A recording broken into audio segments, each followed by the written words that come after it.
My name is Anisha Sharma and I am a franchisee of McDonald's. And my name is Shafali Shenki. I'm a franchisee of McDonald's as well. I'm 2 years into my journey and I've got 3 restaurants in West London. I'm a year into my journey and I have got 1 store, which we are sitting in now.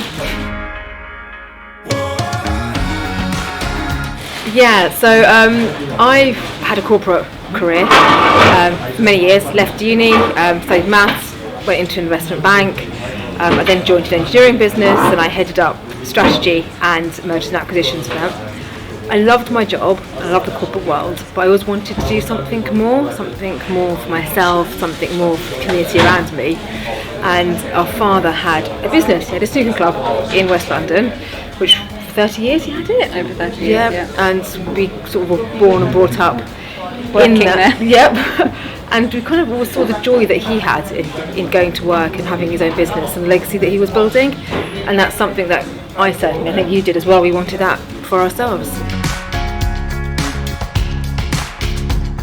Also went into finance after uni, wanted something stable. I liked it, I enjoyed my work, but I didn't love it, I wasn't passionate about it like I am now.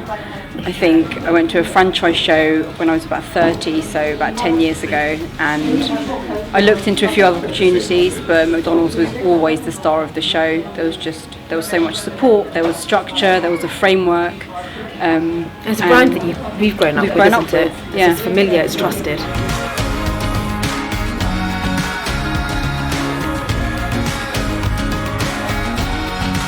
I found a lot that in my restaurants, especially within the female community, a lot of them have never been brought up in a culture to speak up and say what they feel or say what they want.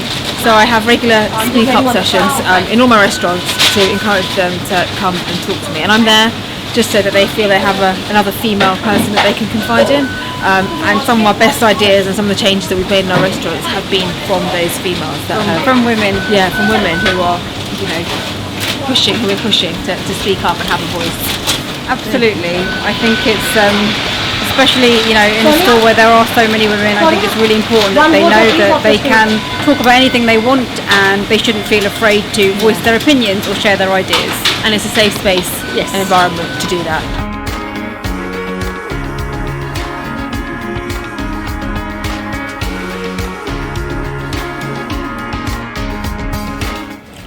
I would say, empowering women and being a role model is something that's really important to both of us. Almost 90% of my staff are women, and when I joined, the whole management team was male. So I've changed that. I've promoted 1 lady into my management team of 4, and I want to keep increasing that number. I think to at least half. To at least half, so it's equal. But I think being able to show a very large group of women that they can progress regardless of what their constraints might be in terms of family life, showing them that that's not going to be a barrier to their success, especially where there are women in charge. Yeah. And also, I think when I first got the restaurants, there were just 1 out of 9 women in our management team.